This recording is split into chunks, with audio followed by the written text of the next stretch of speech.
అందరికీ praise the lord. ఈరోజు మనము లేవియాకాండము 25వ అధ్యాయాన్ని ధ్యానం చేసుకుందామండి. మరియు యెహోవా సినాయి కొండ మీద మోషేకు ఇలాగ సెలవిచ్చెను, నీవు ఇశ్రాయేలీలతో ఇట్లను, నేను మీకు ఇచ్చుచున్న దేశంలోనికి మీరు వచ్చిన తరువాత ఆ భూమి కూడా యెహోవా పేరట విశ్రాంతి కాలమును ఆచరింపవలెను. 6 సంవత్సరములు నీ చేను విత్తవలెను. 6 సంవత్సరముల నీ ఫలవృక్షముల తోటను బంధించి దాని ఫలములను కూర్చుకొనవచ్చును. 7వ సంవత్సరమున భూమికి మహావిశ్రాంతి కాలము అనగా యెహోవా పేరట విశ్రాంతి సంవత్సరముగా ఉండవలెను. అందులో నీ చేను విత్తకూడదు, నీ ఫలవృక్షముల తోటను శుద్ధిపరచకూడదు, నీ కారు చేల పంటను పోసుకొనకూడదు, శుద్ధిపరచని నీ వృక్షములను ఏరుకొనకూడదు. అది భూమికి విశ్రాంతి సంవత్సరము. అప్పుడు భూమి యొక్క విశ్రాంతి సంవత్సరము సస్యము నీకును నీ దాసునికిని నీ దాసికిని నీ జీతగానికిని నీతో నివసించున్న పరదేశికిని ఆహారమగును. మరియు నీ పశువులకును నీ దేశ జంతువులకును దాని పంట అంతయు మేతగా నుండును. మరియు 7 విశ్రాంతి సంవత్సరములను అనగా 7 ఏండ్లు గల సంవత్సరములను లెక్కింపవలెను. ఆ 7 విశ్రాంతి సంవత్సరము కాలము 49 సంవత్సరములగును. 7వ నెల 15వ నాడు మీ స్వదేశమంతటా శృంగనాదము చేయవలెను. ప్రాయచిత్తార్థ దినమును మీ దేశమంతటా ఆ శృంగనాదము చేయవలెను. మీరు ఆ సంవత్సరమును అనగా 50వ సంవత్సరము పరిశుద్ధపరిచి మీ దేశవాసులందరికీ విడుదల కలిగినదని చాటింపవలెను. అది మీకు సునాదముగా నుండును. అప్పుడు మీలో ప్రతివాడు తన స్వాస్థ్యమును తిరిగి పొందవలెను. ప్రతివాడు తన కుటుంబమునకు తిరిగి రావలెను. ఆ సంవత్సరము అనగా 50వ సంవత్సరము మీకు సునాద కాలము. అందులో మీరు విత్తకూడదు, కారు పంటను కొయ్యకూడదు, శుద్ధిపరచని నీ ఫలవృక్ష పండ్లను ఏరుకొనకూడదు. అది సునాద కాలము. అది మీకు పరిశుద్ధమగును. పొలములో దానంతటా అదే పండిన పంటను మీరు తినేదరు.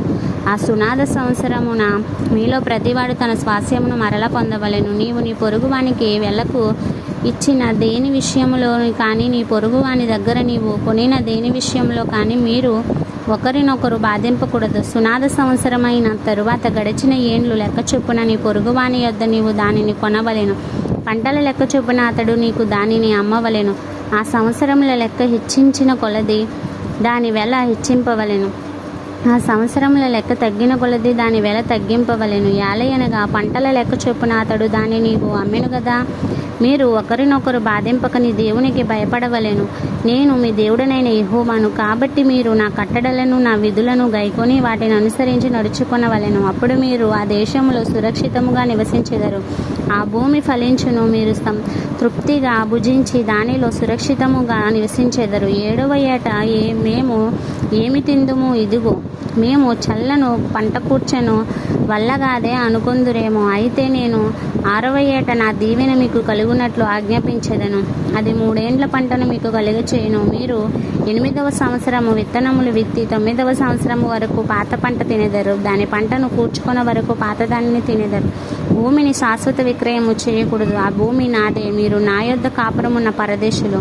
మీ స్వదేశమైన ప్రతి పొలము మరల విడిపింపబడినట్లును దాన్ని అమ్ముకొనవలెను.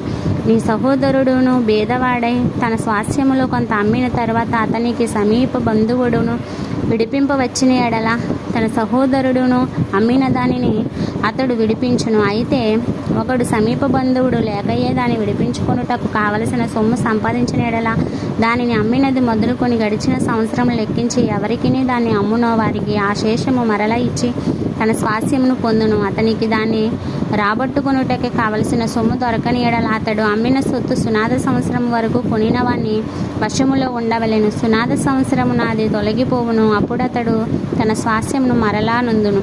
ఒకడు ప్రాకారము గల ఊరిలోని నివాస గృహమును అమ్మిన ఎడల దాన్ని అమ్మిన దినం మొదలుకొని నిండు సంవత్సరములోగా దాన్ని విడిపింపవచ్చును. ఆ సంవత్సరము దినములోనే దాన్ని విడిపించుకొనవచ్చును. అయితే ఆ సంవత్సర దినములు నిండక మునుపు దాన్ని విడిపింపని ఎడల ప్రాకారము గల ఊరిలోనున్న ఆ ఇల్లు కొనిన వానికి వాని తరతరములకు అది స్థిరముగా నుండును. అది సునాద కాలమును తొలగిపోదు. చుట్టూను ప్రాకారము లేని గ్రామములోని ఇండ్లను వెలి పొలములుగా ఎంచవలెను, ఎలు పొలములుగా ఎంచవలెను. అవి విడుదల కావచ్చును, అవి సునాద కాలంలో తొలగిపోవును. అయితే లేవీయుల పట్టణములు అనగా వారి స్వాధీన పట్టణములోని ఇండ్లను విడిపించుటకు అధికారము లేవీయులకు స్వాస్యముగా ఉండును. లేవీయుల పట్టణములు ఇండ్లు ఇశ్రాయేలీయుల మధ్యనున్న వారి స్వాస్యము గనుక ఒకడు లేవీయుల యొక్క ఇల్లు సంపాదించిన ఎడల పిత్రజిత పట్టణములో అమ్మబడిన ఆ ఇల్లు సునాద సంవత్సరమును తొలగిపోవును. వారు తమ పట్టణముల ప్రాంత భూములను అమ్ముకొనకూడదు, అవి వారికి శాశ్వత స్వాస్యము. పరవాసి అయినను అతిథి అయినను నీ సహోదరుడు ఒకడును బీదవాడే నిరాధారుడే నీ యొద్దకు వచ్చిన ఎడల నీవు వానికి సహాయం చేయవలెను, అతడు నీ వలన బ్రతకవలెను. నీ దేవునికి భయపడిన వాని యొద్ద వడ్డీనైనను తీసుకొనకూడదు. నీ సహోదరుడును నీ వలన బ్రతకవలెను. నీ రోకలు వానికి వడ్డీకి ఇయ్యకూడదు, నీ ఆహారమును వానికి లాభమునికి ఇయ్యకూడదు. నేను మీకు కానాను దేశమునిచ్చి మీకు దేవుడనగునట్లు ఐగుప్తు దేశంలో నుండి మిమ్మల్ని రప్పించిన మీ దేవుడనైన యెహోవాను. నీ యొద్ద నివసించి నీ సహోదరుడైన భేదవాడు నీకు అమ్మబడిన ఎడల వాని చేత బానిస సేవ చేయించుకొనకూడదు. వాడు జీతగాని వలెను పరవాసి వలెను నీ యొద్ద నివసించు సునాద సంవత్సరముల వరకు నీ యొద్ద దాసుడుగా ఉండవలెను. అప్పుడు అతడు తన పితరుల స్వాస్యమును మరలా అనుభవించినట్లు తన పిల్లలతో కూడా నీ యొద్ద నుండి బయలుదేరి తన వంశస్థుల యొద్దకు తిరిగి వెళ్ళవలెను. ఏలయనగా వారు నాకే దాసులై ఉన్నారు. నేను ఐగుప్తులో నుండి వారిని రప్పించి తిని దాసులను అమ్మినట్లు వారిని అమ్మకూడదు. నీ దేవునికి భయపడి అట్టి వాణిని కఠినముగా చూడకము. నీ చుట్టుపట్లనున్న జనములలో నుండి దాసులను కొనవచ్చును, మరియు మీ మధ్య నివసించు పరదేశులను నీ దేశములో వారికి పుట్టిన వారిని కొనవచ్చును. వారు మీ సొత్తగుదురు. మీ తరువాత మీ సంతతి వారికి స్వాస్యముగా ఉండునట్లు మీరు ఇట్టి వారిని స్వతంత్రించుకొనవచ్చును. వారు స్వాస్యముగా మీకు దాసులగుదురు. కానీ ఇశ్రాయేలీయులైన మీరు సహోదరులు గనుక ఒకని చేత ఒకడు కఠిన సేవ చేయించుకొనకూడదు. పరదేశీయ గాని నీ యొద్ద నివసించువాడే గాని ధన సంపాదన చేసుకున్నప్పుడు అతని యొద్ద నివసించి నీ సహోదరుడు భేదవాడి నీ యొద్ద నివసించి ఆ పరదేశికైనను ఆ పరదేశి కుటుంబములో వేరొకనికైనను తన్ను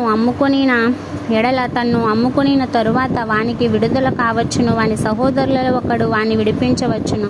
వాని పినతండ్రియే గాని పినతండ్రి కుమారుడే గాని వాని వంశంలో వాని రక్త సంబంధియే గాని వాని విడిపించవచ్చును. కావలసిన క్రయధనము వారికి దొరికిన ఎడల తన్ను తాను విడిపించుకొనవచ్చును. అప్పుడు వాడు అమ్మబడిన సంవత్సరం మొదలుకొని సునాద సంవత్సరం వరకు తన్ను కొనిన వానితో లెక్క చూచుకొనినవలెను. వాని క్రయధనము ఆ సంవత్సరములు లెక్క చొప్పున ఉండవలెను. తాను జీతగాడై ఉండిన దినముల కొలది ఆ క్రయధనమును తగ్గింపవలెను.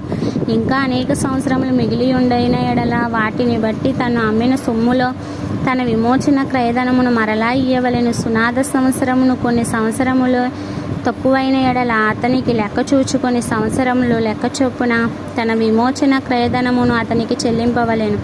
ఏటేటికి జీతగాని వలె వాడు అతని యొద్ద ఉండవలెను. అతడు మీ కన్నుల ఎదుట వాని చేత కఠినంగా సేవ చేయించుకొనకూడదు. అతడు ఈ రీతిగా విడిపింపబడిన ఎడల సునాద సంవత్సరంలో వాడు తన పిల్లలతో కూడా విడుదల నొందును. ఏలయనగా ఇశ్రాయేలీయులు నాకే దాసులు, నేను ఐగుప్తు దేశంలో నుండి రప్పించిన నా దాసులే, నేను దేవుడనైన యెహోవాను. ఇంతటితో పరిశుద్ధ వాక్యం మనలను దీవించి ఆశీర్వదించునుగాక. ఆమేన్.